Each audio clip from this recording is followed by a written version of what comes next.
शहरात बनावट police verification काढून देण्याच्या नावाखाली फसवणूक करणारे रॅकेट उघडकीस आले असून या प्रकरणी चतुर्शृंगी पोलीस ठाण्यात तक्रार दाखल करण्यात आली आहे। त्यानुसार एका आरोपीला अटक करण्यात आली आहे। मात्र या बनावट व्हेरिफिकेशनमुळे तक्रारदाराला हाती आलेली नोकरी गमवावी लागली आहे। तक्रारदार विशाल नरिपठेंद्र सिन्हा यांनी दिलेल्या तक्रारीनुसार त्यांनी खराडी येथील एका खासगी सुरक्षा कंपनीत नोकरीसाठी अर्ज केला होता।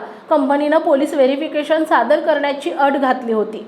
यावेळी त्यांचा मित्र भैयाराम अहिरवाल यानं विपिन नावाच्या व्यक्तीकडून तातडीने पोलीस व्हेरिफिकेशन करून मिळेल असं सांगितलं। त्यासाठी तक्रारदारानं 27 मार्च रोजी सायंकाळी 1100 रुपये ऑनलाईन ट्रान्सफर केले।